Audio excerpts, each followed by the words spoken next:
Thank you. Good morning. The president and the chairman attended the meeting. The president and chairman attended the meeting. None is none under the sun. এই বাক্যগুলোর ট্যাকুয়েশন কি হবে চিন্তা করুন একটু। প্রথম বাক্য থেকে আসি। প্রথম বাক্যটি দেখুন, থ্যাংক ইউ।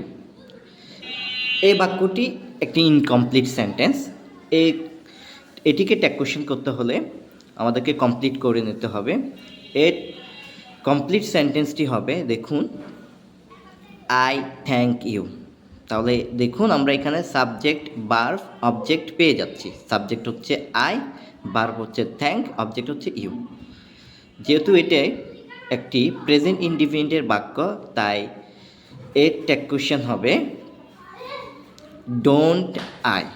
কারণ প্রেজেন্ট ইনডিফিনিটে আমরা ট্যাকুয়েশন করার জন্য ডু অথবা ডাজ ব্যবহার করি। এখানে সাবজেক্ট যেহেতু আই রয়েছে, তাই এর জন্য হবে ডু, আর বাক্যটি অ্যাফার্মেটিভ, তাই হবে ডোন্ট। সুতরাং ট্যাকুয়েশন হবে ডোন্ট আই। দ্বিতীয় বাক্যটি দেখুন, গুড মর্নিং। এই বাক্যটিও একটি ইনকমপ্লিট সেন্টেন্স। এই বাক্যটিকে কমপ্লিট করলে হবে I wish you good morning.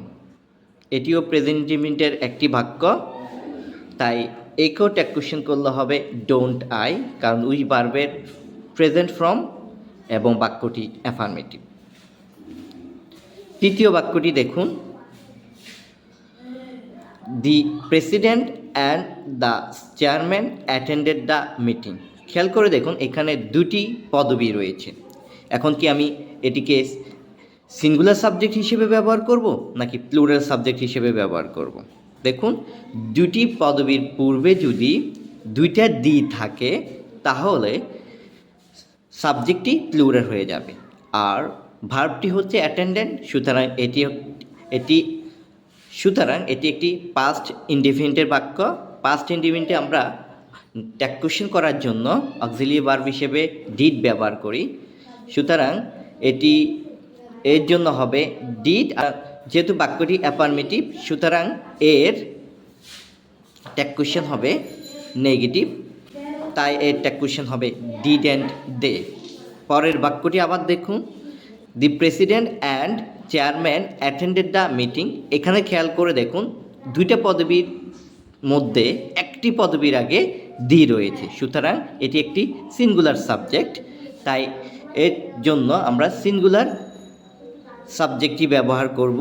আর যেহেতু ভার্বটি রয়েছে অ্যাটেন্ডেড, তাই এর জন্য আমরা ডিড ব্যবহার করব। বাক্যটি অ্যাফার্মেটিভ, তাই এর জন্য হবে ডিডেন্ট, আর সাবজেক্ট যেহেতু সিঙ্গুলার তাই হয়ে যাবে ডিডেন্ট হি।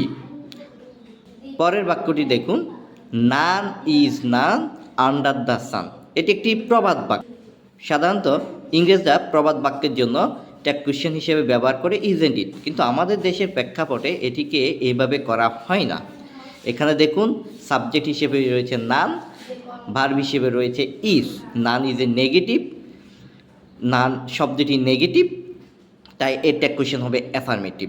আর নান যেহেতু রয়েছে, নানের জন্য সাবজেক্ট হবে দে। এখন আমরা যখন নানের জন্য প্রনাউন দে ব্যবহার করব, তাহলে এখানে আর ইজ থাকতে পারবে না, কারণ দের সাথে কখনো আমরা ইজ ব্যবহার করি না, তাই এর ট্যাকুয়েশন হবে আর দে। ধন্যবাদ সবাইকে।